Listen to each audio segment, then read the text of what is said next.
Hey, what up, guys? I want to do a quick review for a Criterion movie I just checked out about 2 nights ago.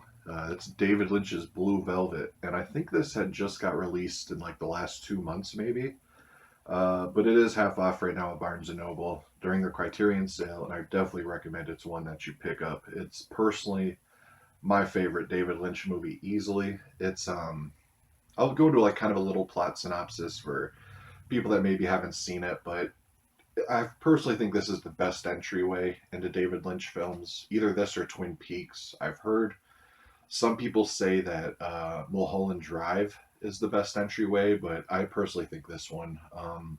I think Eraserhead is not the way to go into it for an entryway, and most people do start that way. And that was actually how I started David Lynch was with Eraserhead. I feel like that you should probably get into more once you're acquainted to David Lynch's stuff, but the general plot line to this, Kyle MacLachlan, he's coming home from college because his health isn't good.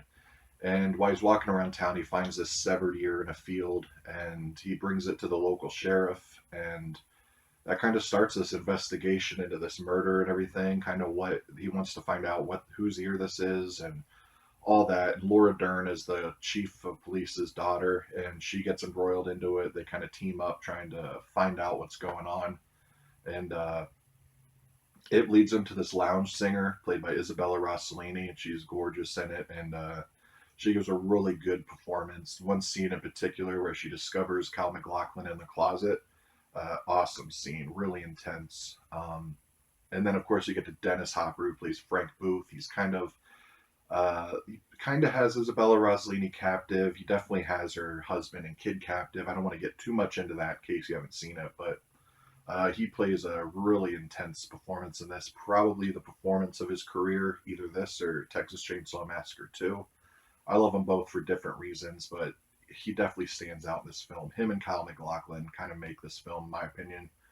Um, Also, I want to note also that Brad Dourif plays one of the henchmen, and also Jack Nance from Twin Peaks and the main star in Eraserhead also plays one of the henchmen. But yeah, to this release in particular, the transfer looks amazing. Colors look really vibrant.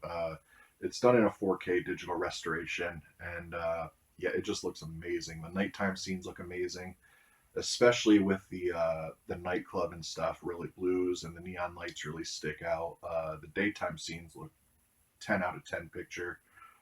There's some instances where the blacks will be a little soft or whatever, but this is like a 9.5 out of 10 transfer, and it is 2 hours, but it flies by. But I want to get into the features of this.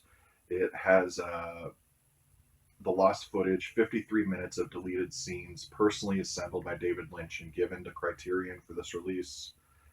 Blue Velvet Revisited, a feature length meditation on the making of the movie. And David Lynch invited this guy to be exclusive, to take all the behind the scenes footage and all the pictures. And he made this documentary, and it's worth the price of this release alone. It's one of my favorite special features I've ever seen, and it looks amazing too.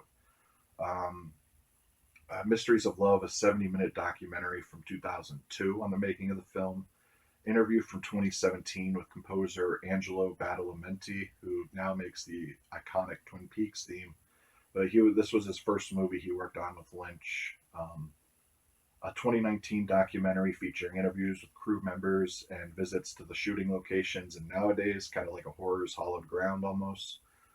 Lynch reading from Room to Dream, a 2018 book he co authored with Christine McKenna, and then there's also McKenna, from who he co-authored the book with, gives some info on it too. So I definitely recommend this release. I think it looks gorgeous. One of my favorite Criterion releases.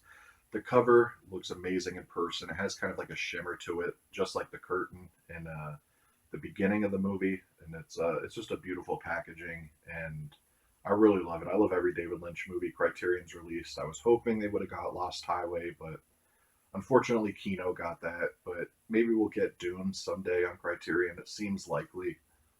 But yeah, definitely recommend this one. And like I said, it's 20 or 50% off at Barnes and Noble. So if you're going to get a few Criterions, I definitely recommend making this one of them.